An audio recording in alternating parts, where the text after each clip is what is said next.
Hello, everybody, and it's your boy Josh Ford coming back with the solo sessions type deal, man. First of all, thank y'all to everyone that keeps listening to this. Today, I wanted to try something a little bit special and kind of have a chance to reminisce about a time where I was working at this job, and then honestly, it was a nightmare. And we kind of just, the people I work with, are great friends who are actually here right now. And we're just going to go and talk through the story because there's just so much to go through with this. So it's going to be a little bit longer than what I usually plan on for doing the solo stuff. But yeah, so to my left, I have Justin Carter. Hello, hello. All right, then to his left, we have Joshua Hite. Hello, everybody. And to his left, sadly, we have Daniel Hayworth. Sadly, great. Nice to be with everybody else. So who wants to tell... How did we get to this point? How did we get to the point of getting the job? Because, like, I remember we were in summer workouts. Yeah. And, go ahead, The Dan. summer before our senior year. Summer for senior year. That was before junior year. Junior year. It was before junior year. Time does fly. Yeah, so summer before our junior year, right, and my dad, who owns a home remodeling, renovation remodeling business, had started branching out into doing their own properties, right? So they started out, it doesn't matter, but they own their own properties. And so they bought this property up in Keller that was a hoarder house. I mean, it was just textbook. I mean, y'all know it was literally. So for people that don't believe me, it was floor to ceiling stuff through the entire house, and they had a little like path, maybe 18 inches wide. Something like it. That's about 18 inches wide, that went through the whole house, and that was it. Everything else, like they had lights strung up on the stuff because they couldn't access light switches. They let their grass grow so high that instead of mowing it, they built a fence so that they wouldn't have to look at it.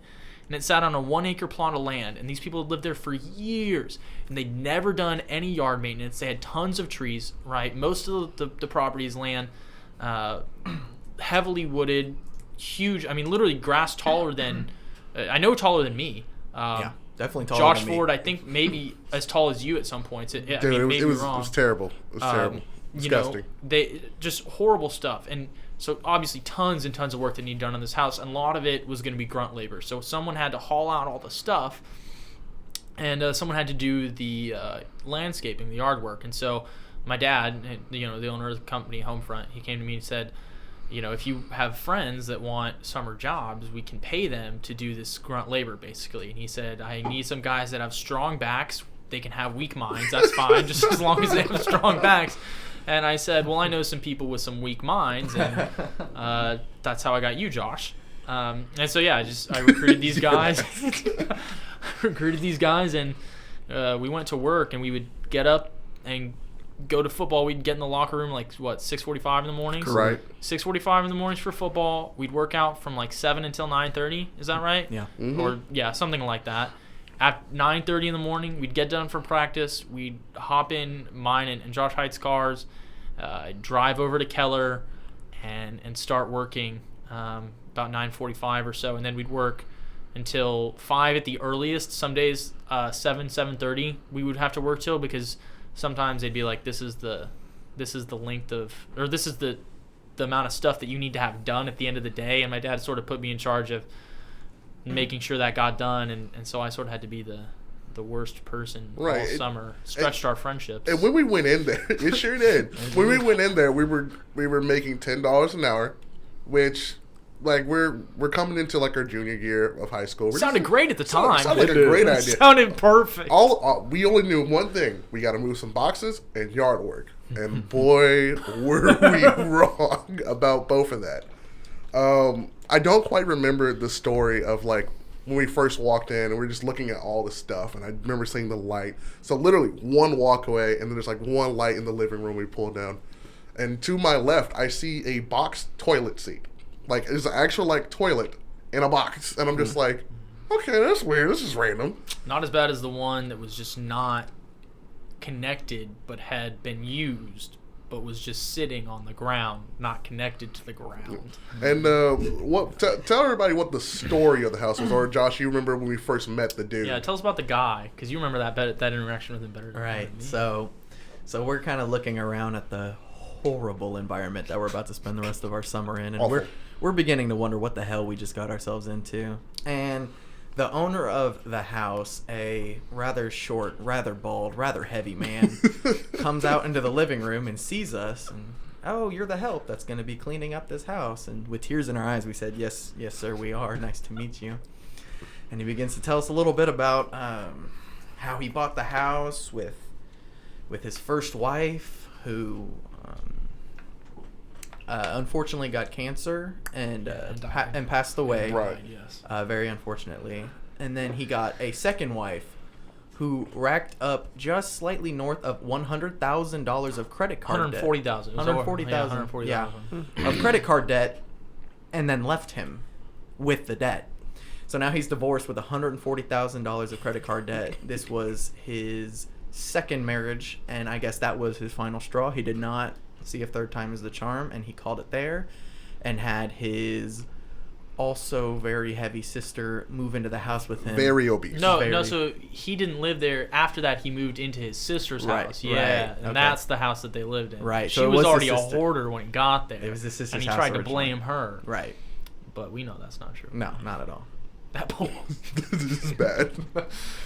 And so that's kind of how the house came. Dude, and I remember starting off just like moving the boxes out, because the first goal was clear the hallway, if y'all remember that. Yeah, well, because we couldn't get anywhere. Mm-hmm. But we were talking to the guy because my dad had told us that not only if we would work the job, but he said if you want, you can take anything from inside the house. He said, I'll make you a deal. I'll pay you $10 an hour. Anything inside the house is yours if you want to take it all, get a storage locker, and sell it at a garage sale. And so we were like, Dope. it's a hoarder's house. There's got to be something in there. Turns out, not true. There's a whole lot of nothing. And so the first reason we talked to that guy in the first place was because we wanted to know if those washer and dryers worked, remember? Right. And we Yep. said, because we were like, we could get some money for a working washer and dryer, right? We're trying to raise money for our road trip. And he said, yeah, I think it might work. Didn't even work. This man lived in a house without a working washer and dryer. I don't think he washed his self he or his didn't. clothes. He didn't. What had us concerned was the initial reaction of him not being sure if the washer and dryer in his house worked, which means you haven't even tried it in a long enough duration of time that you don't remember. You don't remember if it that you don't worked. remember if they worked. Dude. And I remember the second day, because I don't remember you were there the first day, I was right? not. But you came the second day, and that's when we were like really getting to the load of everything. And then the AC guy came by, and you know the words exactly, Josh? I do. Yeah. So the AC guy comes out from the attic, and he has a mask on, and he already looks done with the day, and it's not even 11 o'clock in the morning. And he looks at us. Fred. And His name's Fred. Fred. And he pulls his mask down, and he looks at us, and he said, "Fellas, if shit comes out of the vents, don't breathe." and climbed back up the ladder. And we kind of looked at each other and said, "Well, I need to breathe. Do you need to breathe?" And we all needed to breathe. So we laughed about it until that black stuff came out there. right. And then we stepped out of the house. we left. That place is absolutely disgusting. There were so many just random things. Throwing knives, we found throwing knives, hatchets, We did. I bust of remember that. Beethoven. But just random stuff. Do you remember? So there's two parts of this part of the story, and that's the hole. This is Oh. you remember the hole I'll never forget In the whole- backyard. in the backyard. So me and Justin started on this hole first, right, Justin? First day. Okay, let me clarify all this though. When you're saying first day Josh Ford, actually there was a day before all that when it was just me and Josh Hite. Yeah. And we're the only ones who saw it because my dad was like, I need this much cleared out by the end of today, right? And he'd had us come in at noon that day, and because they were just finalizing the sale on the house, and I got there and it was just me because we just finalizing everything. I was like, the job will start tomorrow, and I called Josh Hite because he told me he was going to come and help me. But he was like, I'm sick. He was like, I'm really sick. I can't. And I got there, and I saw how bad the house was, and I said, I need more help. I need help. I called everyone, and Josh Everybody. Hite was like the only one who had a car, and he was like, I'm really sick, and I was like, but I will die if you don't help me. I was like, I will literally be here until 9 p.m., which I probably would have been there later. And he came, pulled through for me.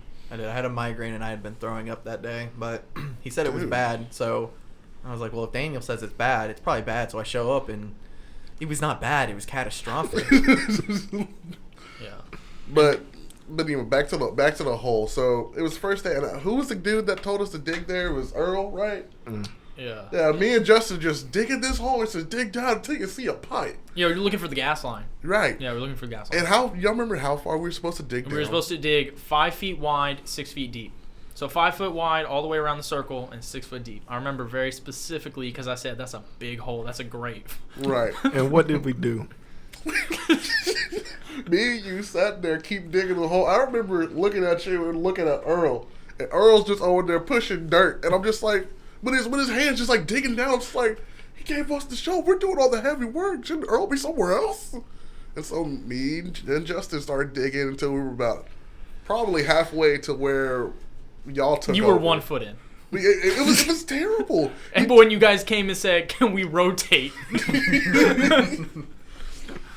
And I remember because y'all took over and y'all went for a long time. And- Yeah. Yeah, we did. Yeah, we did. And then me and Justin went again Right. because I said, I don't want to make anybody do this because it was that hard. We hit that clay, Justin. You remember Yes, that? yes, Yeah, we yes. hit that clay, and it was just so tough. You couldn't get into it. And then it started raining, That was the next day though when the rain kicked in. maybe. Yeah. Who knows? It blends together a little bit. It so does. I It hope you'll does. forgive if we get the dates mixed up a bit. It kind of was 1 3-month nightmare. I did not feel like 3 months. But anyway, continue, Dan.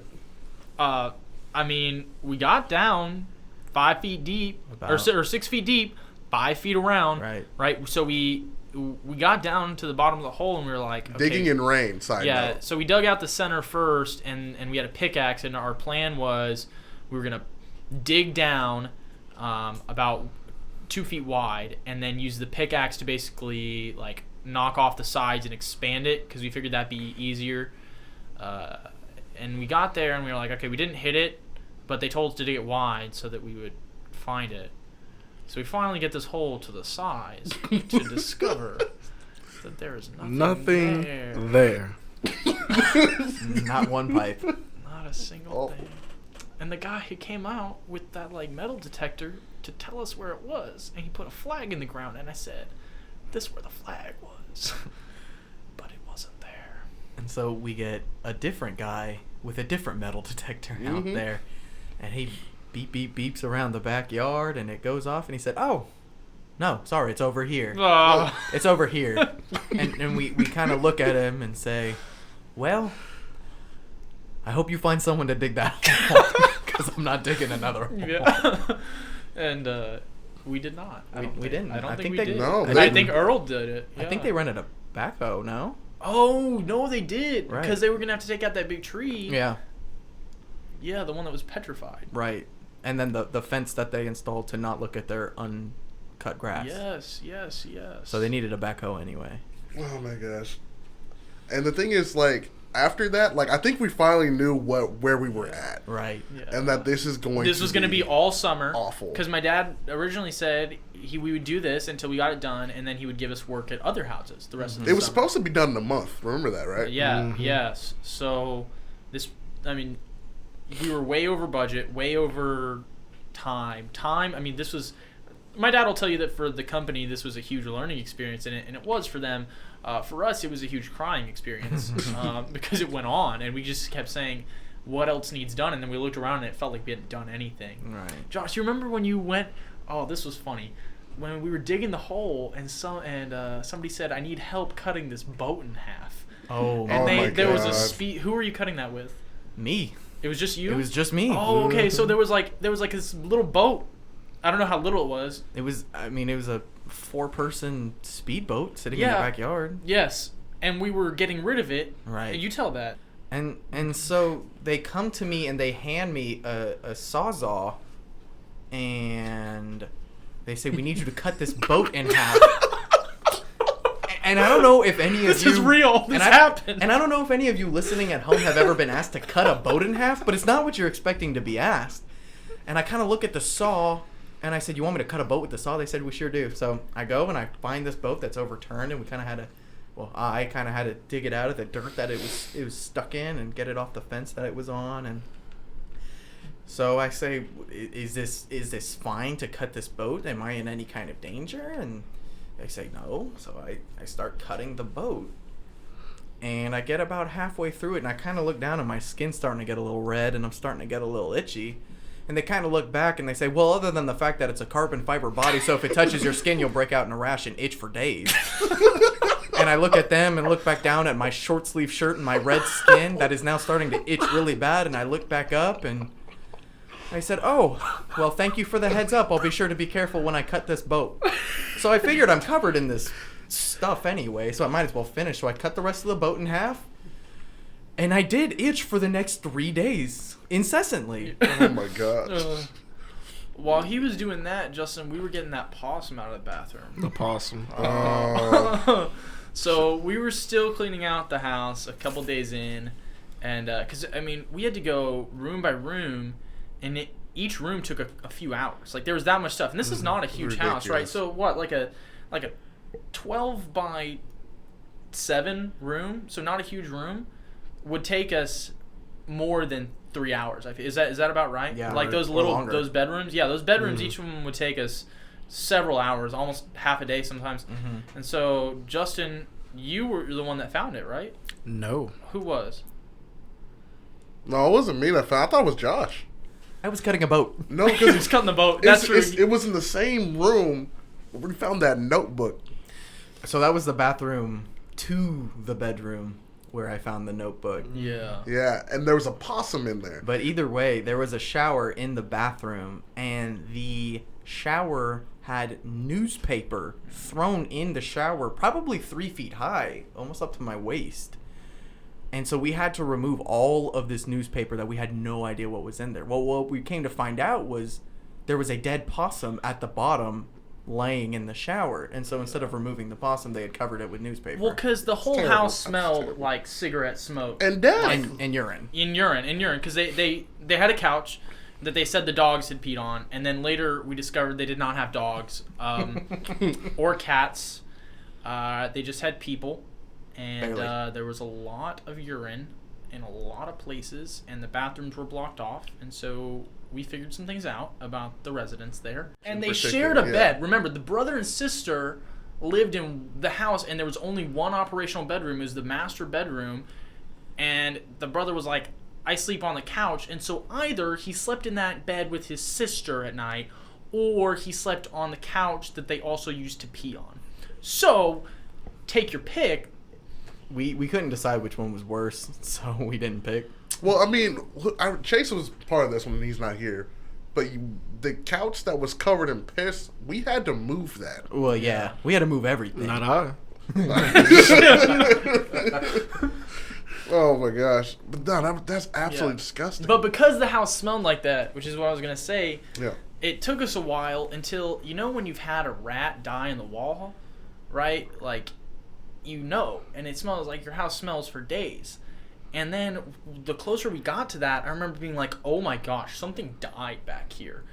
And sure enough, somebody, I don't remember who, found it. And I think Justin, it was you who came and told me though. Yes. You said there's a dead rat in the bathroom and we need you to get it. Yep. And this was the first time in the summer when I realized technically I'm in charge, which means the short straw belongs to me. Always Always. belongs to you. Yes.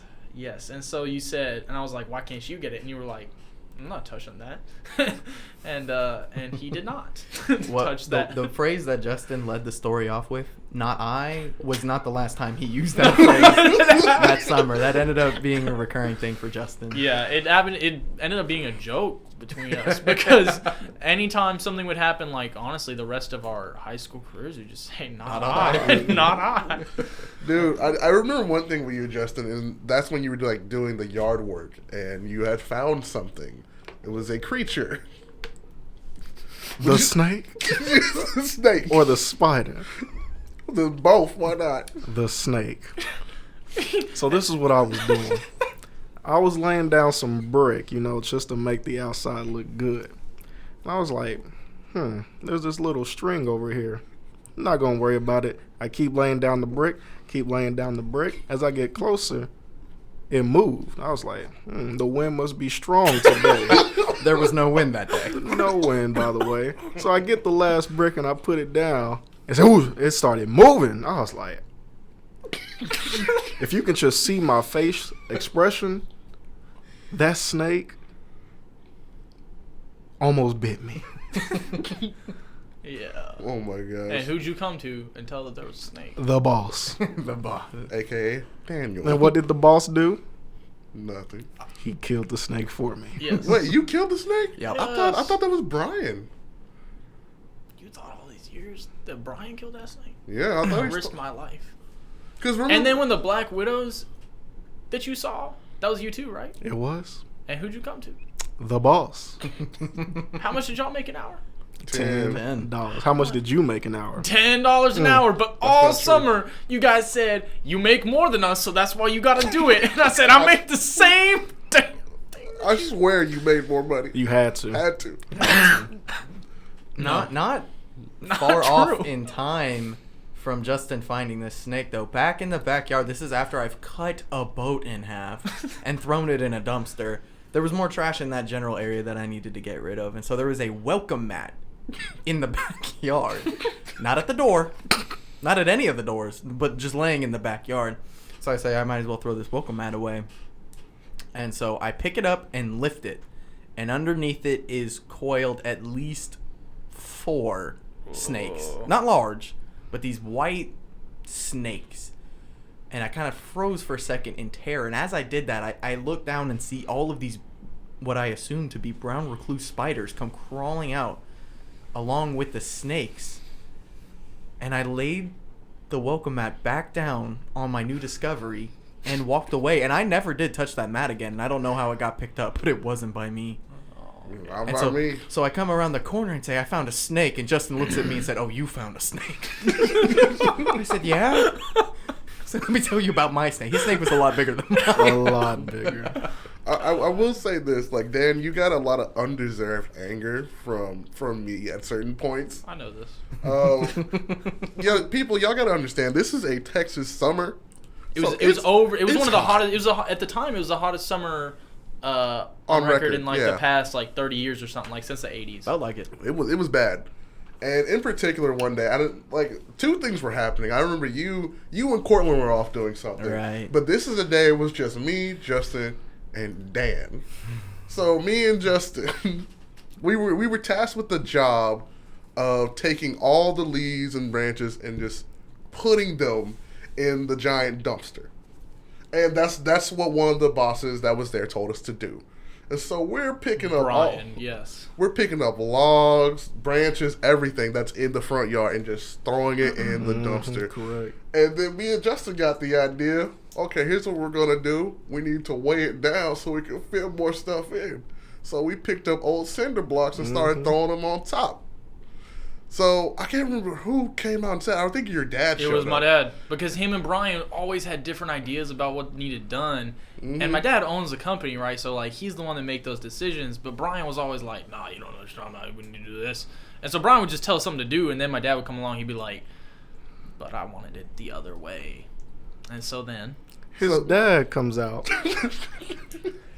and says we have a tree cutter branch thing, right? The machine, Like a mulcher. a mulcher. And we looked back in the dumpster and was like, oh, there's cinder block in it. What do we do next? He says, I'm going to need y'all to take all of the tree branches and logs out and then chip them. No, what happened was he wanted the cinder blocks because they wanted to use them on the house. No, he wanted And the then branches out too. He did want the branches out because he didn't want them to be hauled off by the trash. But then he also didn't see a reason to get a wood chipper. Because you remember how many days I had to convince him to get us a wood chipper? Do y'all remember that? Yes. Yeah. I had to be like, Dad, we need a wood chipper. He'd be like, what do you need a wood chipper for? And I was like, you asked us to trim 50 trees that haven't been trimmed in 50 years, and you asked me what I need a wood chipper for? What do you want me to do? He was like, he wanted us to he wanted us to put the branches in my truck and haul them off steadily, and we said, we will die. Do reference back to this land is over an acre. Yeah, it's over acre. It's huge. We cut down no less than 20 trees. Yeah. So they want probably 30 trees worth of wood hauled off. Plus the branches that we trimmed. Right. Yeah. In a 2-door Dodge 2002 Dodge Dakota. truck. It was terrible. It Faithful. could barely fit Josh Ford in the bed, let alone 30 trees. It's so stupid. And what I was talking about, like, with pointed anger at Daniel, it was just me and Justin, and Daniel, you were fixing a chainsaw at the time. And me and him, I think it was the heat. I just started mumbling something. And I think I was about to have a heat stroke. It was a bad day. It was a really bad day. I was You just always like, thought that, though. I was literally just like, where's Daniel? Why is he not helping us? We need him here. Yeah, them days sure were hot. And for our lunch breaks, let's not forget, our Goddamn. lunch breaks were 10 minutes. We drove down to QT Every time. and got a stick of hot dogs and a taquitos. QT drink Don't forget the Yeah. taquitos. for our lunch. Taquitos. Taquitos. What? Our lunch break was the drive to QT, purchasing the taquitos and our QT drink, and then the drive back. And by the time we had driven back, we were expected to resume our shift. It was 119 degrees on the day that Josh is referring to. 119 degrees Fahrenheit. That's not Kelvin. That's I was Fahrenheit. losing it. They're the same thing. I was losing it. Oh my god! But you were, Sorry. you were off doing your own thing with Cortland, same day. So you want to tell Right. that part of it? So, his dad had come to me and another guy who's also not here, Cortland, and said, hey, I need some done work at the home front office. Not this house, but our office needs some work. Would you like to go? And that was the fastest yes I've ever said in my life. And so me and him go to their office, which was a You good... assumed it would be better. Well, yeah, and it was. I mean, I would have rather been waterboarded than work at that house anymore, so this was certainly better. And so we drive 25 minutes to this office, and we show up, and the first thing he needs us to do is mow the lawn. So we ask one of the people already there, is this the lawn that needs to be mowed? And they say, yeah. So we start mowing, and we've been mowing for 30 minutes probably, and we're just about done. No, back up a little bit. We're halfway through it, and his dad comes to the office, and he gets out of his motorcycle. He was riding a motorcycle at the time, and he looks at us and sees me and Cortland mowing this lawn, and nods up and down and walks inside. So then we finish the rest of this yard. It's taken about an hour at this point to finish mowing the whole thing, and so we go to put the mower away, and he comes out and goes, what are you doing? We said, well, we mowed, so we're putting the mower away. He looks at us with the most serious face I've ever seen and said, that's not our yard. I said, you saw us mowing it. You showed up and we were in the middle of mowing it.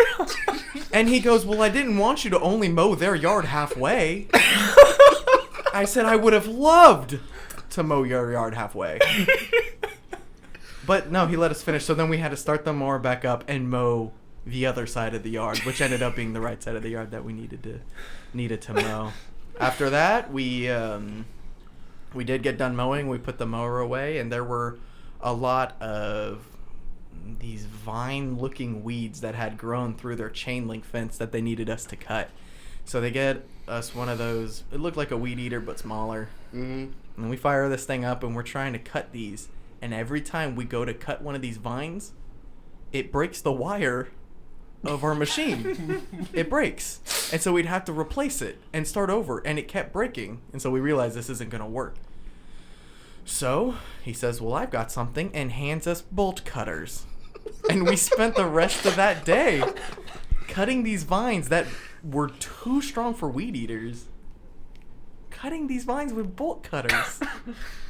Bolt cutters.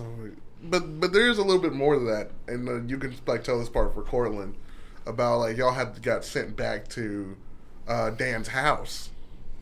Oh. Yeah. You were there for this. I can't speak for this one.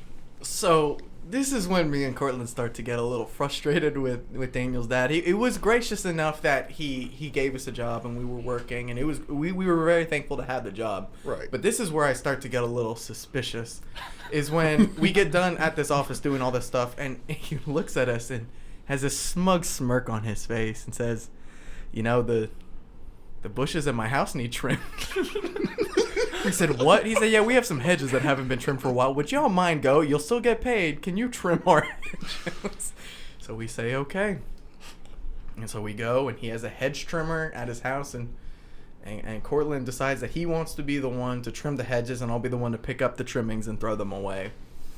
And we're going, and I was holding the ladder for him, and the thing shuts off. I said, Cortland, we're not done. He goes, no, I don't know how this thing turned off.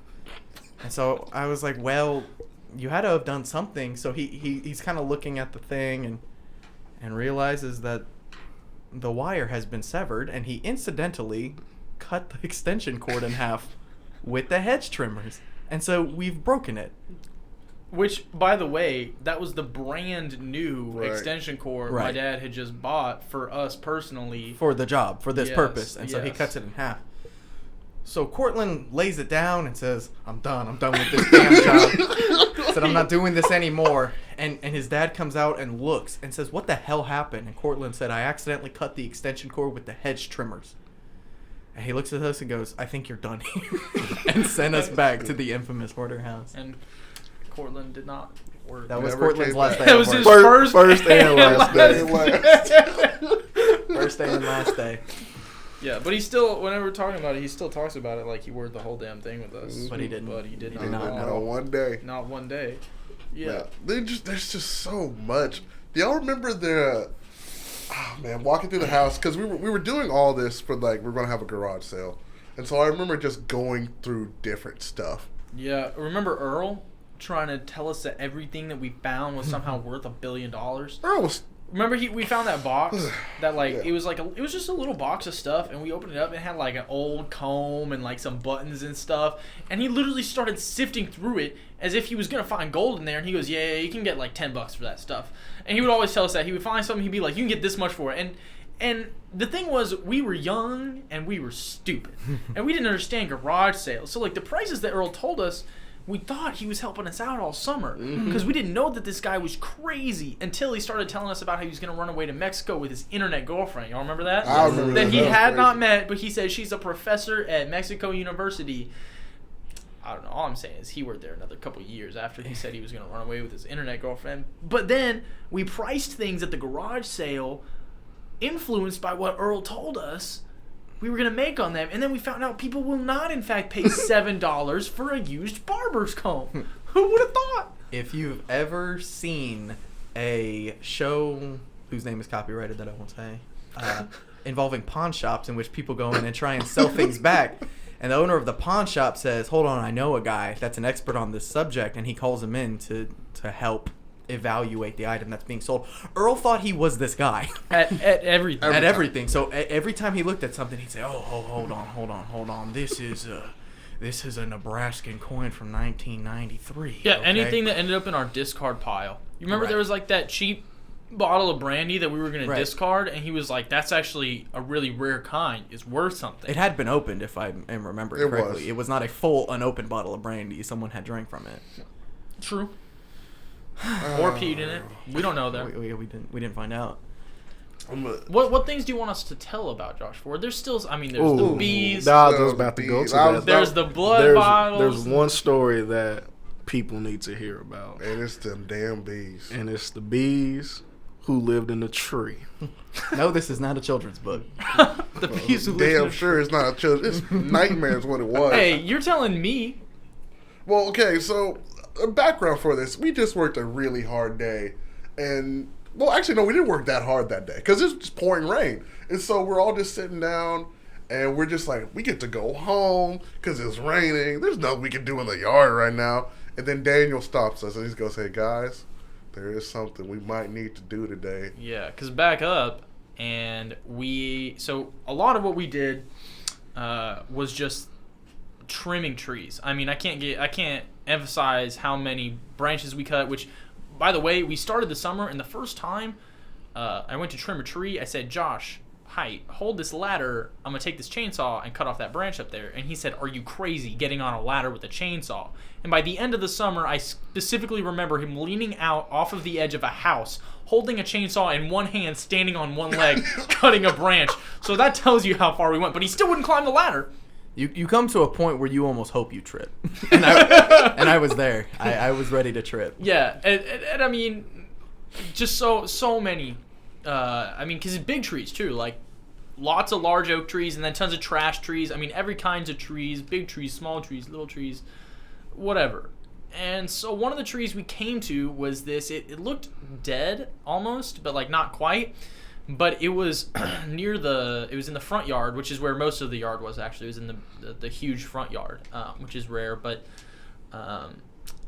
it was right next to where the neighbor's driveway was. So they had this long driveway that led up to their house, and it was on not the driveway side of this house, but it was basically right next to the property line. And so we wanted it to go because people don't like having things next to property lines because it's a dead tree. One, we gotta get rid of it. Two, we don't want to have a house that has this tree. It's a liability. People don't like that, whatever.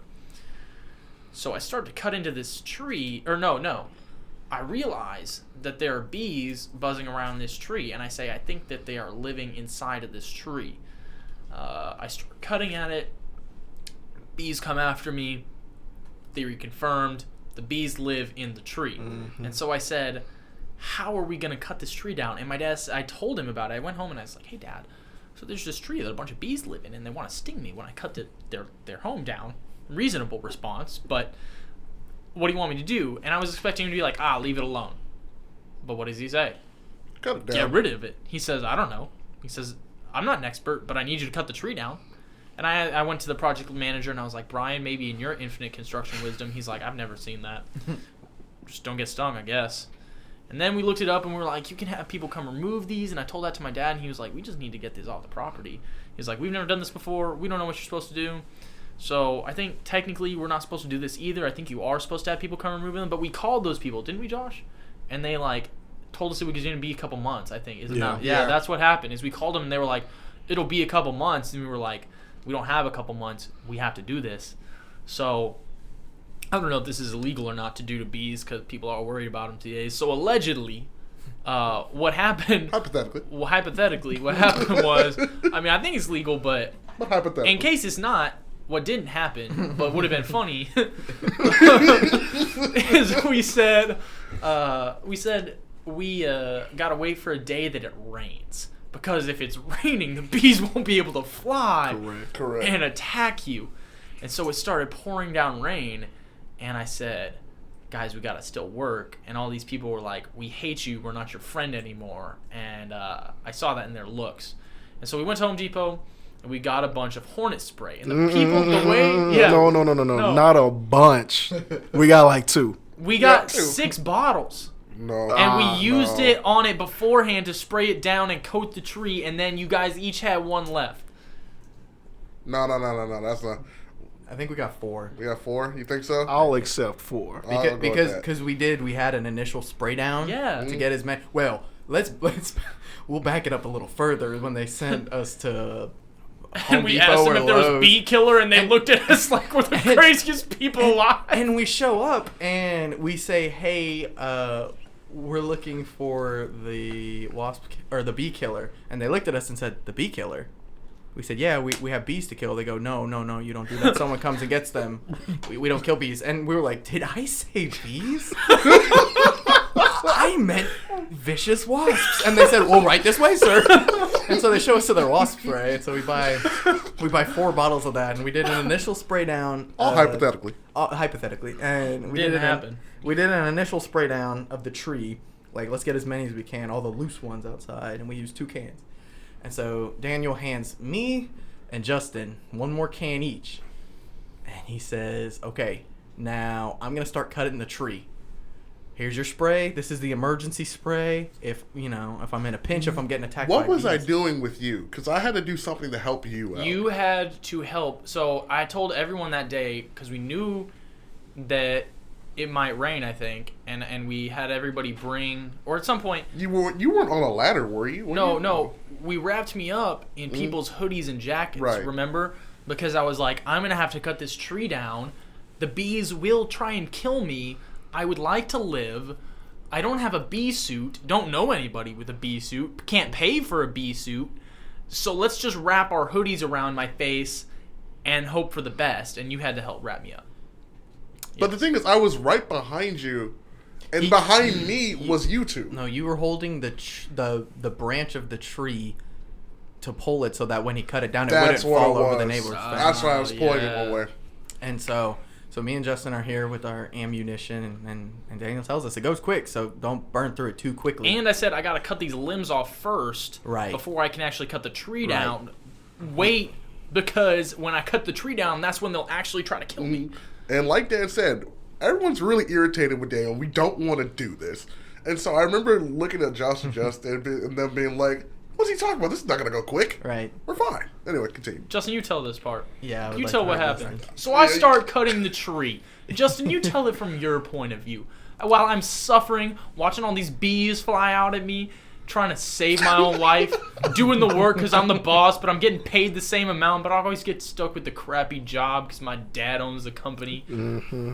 He starts cutting the tree, and as soon as he turns the thing on, bees just start flying. Everywhere. So what did I do with my ammunition? I start spraying, hoping that the bees will die. They didn't. So Justin is spraying. I'm looking at Daniel. Daniel's like fighting them off and going after, like trying to really like Swatting someone with my hands Yeah. when I feel him crawling. one hand is swatting, the other hand is just trying Chainsawing. which is insane. And Josh and Justin are trying to protect Daniel. And then it gets to a point where Josh is still spraying, and then I look at Justin, and I look over at Justin. I just see Justin Shaking the bottle. shaking the can, and I was just like, he can't be out, right? And then I look over at Justin, and Josh is shaking the can, and I'm saying, oh no, I'm gonna get stung. I was not worried about you at this point. I was not. I was just like, they're not protecting Dan, which means they're not protecting me, and these bees are still managing to fly through this rain. So, Josh, you can take it from there. Well, me and Justin run out of spray because it did go quick, a lot quicker than we thought it would. And me and Justin kind of look at each other, and we kind of had the same initial reaction. We go, and we point the empty cans back at the bees and keep pretending to spray. And so Such faithful friends. there comes a time where we realize we're not doing anything, and the bees are starting to get angry because Daniel's in the meat of the tree now. There's Right. a lot of angry bees. This is what he wanted us to say. It's to spray literally, for. it is literally a tree that has been hollowed out on the inside. There's nothing left except a small ring, and it's a pretty decent sized tree. It's a big tree. And the whole inside of the tree is a beehive. So it's not like we're dealing with like a little bit of bees. No, it's hundreds you know? of bees. Thousands. It was Probably definitely thousands. thousands. There's a lot of bees. And so me and Justin kind of look at each other and we say, well, if the spray is empty, there's nothing we can do. So we leave. We step away from the tree and we leave. And we go inside and wait for y'all to get done. No, y'all took off running. Right. And I'm just like, can't leave Dan. So Dan's still cutting. And the second Dan's done, I pull and take off. I was gone. Yeah, so the tree comes down, and what I see is literally right in front of my face a swarm. They come pouring out of the tree. I run for my life. We run inside. We had a plan. We run inside. We lock the door. People start patting me down, swatting at me because that's what I asked them to do. And I didn't get stung. Not a single time. The Lord protected me from death. Don't know if I have a bee allergy. Could have been bad if I did. But I made it until turns out the bees don't care if their house is upways or sideways. So they are still living in it. And so I had to cut up the tree. And then that happened later. Same thing. Every time we tried to move it, these bees come after me. I do the bundle up thing. Remember, it's 100 degrees in the Texas heat. And so I'm wearing a hoodie, with another hoodie wrapped around my head like I belong to the Taliban, right? And then covered up, gloves, everything, head to toe. Terrible. Just terrible. Not fun. And then who wants to tell the backyard story? The bees in the backyard. The relocation of said bees. Which I think this is why you're not supposed to try and kill bees. Yeah, I mean, I could tell part of it someone wants to take over for me. But basically, so tree's gone. We finally thought we've done with the bees. We fought them valiantly and they surrendered, right? No, of course not. So I don't remember who it was, but I just remember going into the backyard and looking, like I was inside the house looking outside in the backyard, and there was just a swarm of bees just going around the giant cyclone. And I'm just like, oh my god, this is the apocalypse. And I was just like, how have they multiplied? This is insane. I was like, we got to get rid of them. So they are trying to relocate to the backyard, and we need to get back there. Of course, allegedly, to work. So we tried to come up with a great plan to get rid of said relocated bees. And that was the allegedly, hypothetically, bug bomb is what we tried to make. This was your idea, Justin, I think. It was. It was Justin's idea. It was. It was a good idea. It Good was idea. on paper. On paper. You want to take this part, Josh? Right, so we go back to the store, back to the same store that we bought the spray from the first time, and we buy a couple more cans, and then we buy some duct tape. And so we come back, and we take the cans, and we hold down the mechanism to make it spray. And then we cover the mechanism in the duct tape so it stays stuck there. And we just throw it over the fence. We say we can kill bees, vicious wasps. Vicious wasps. Kill the vicious. The hive of vicious wasps. Vicious wasps. And we'll take them out, and we won't even have to go back there. So one person's tossing it over the fence while the rest of us are looking through into the backyard because they had a glass door so we could see back there. So Justin tosses the can lands and rolls facing down so that the spray is spraying into the dirt. And we empty a full can into the dirt, and not one wasp was touched by the spray. So we say, no way. Well, there's no way it could happen again. So we do another one, and we duct tape it, and we throw it over the fence, and this one does not land face down. But then it stops spraying. The duct tape came off. The duct tape, I guess, came loose, and so we're looking at a full can of spray sitting back there. The next two cans do the same thing. Yeah. But the owner of the company, who I'm related to by blood, is a very cost-conscious man. And so anytime we spent money, I had to go and like report it, right? Because you got to do that if you're spending money on the job. So I had to report the cost, and then I would always get a question: why did you guys spend money on wasp spray? I'd be like, well, Dad, I didn't want to die, so that's why did you really need this many cans? And so me having got that lecture from when we actually, cut the wasp tree down the first time, I knew this lecture was going to happen, and so I said, we got to go get those cans. They're still full. To which Justin said, not I. And so, of course, I did it. So I had to run into the backyard. Well, the bees were swarming and get the cans, and we tried again, and the exact same thing happened, and I said, they look empty to me. Mm-hmm. We just left it. Yeah, they relocated? They relocated somewhere else. Somewhere else? They survived. Mm-hmm. Those vicious wasps lived on, in case anybody is really worried about it. right. We think. Our attempts to try to get rid of said vicious wasps failed.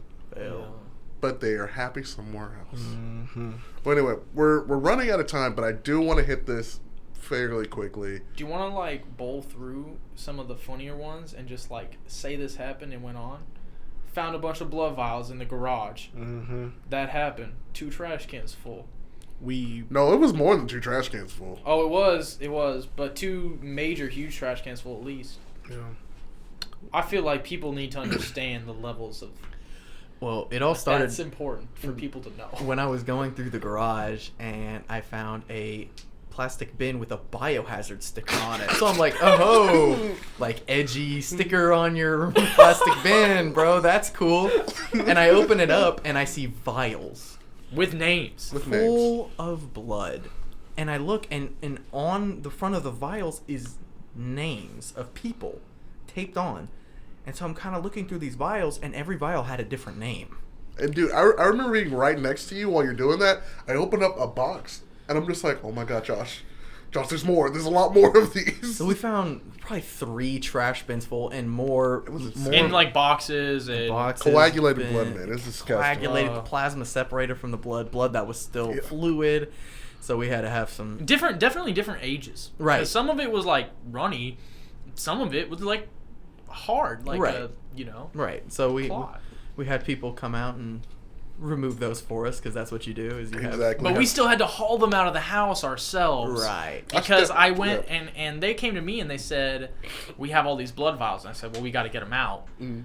And then I went and said to the guy who was like over the entire project, Brian, we got a bunch of blood vials in the garage. And he looked at me, he said, that really sucks, doesn't it? And so I said, oh, that's it? And so we went back to it. And until those people came. Dude. They came and took care of Yeah. it. Came and took it. Removed them. You know what's funny? Prior to finding out there was a bunch of blood vials in the garage, I had stepped on a nail. I had stepped on a nail and it like broke skin. Until this day, I'm scared. I'm scared I have something. I had to pick up the broken vials.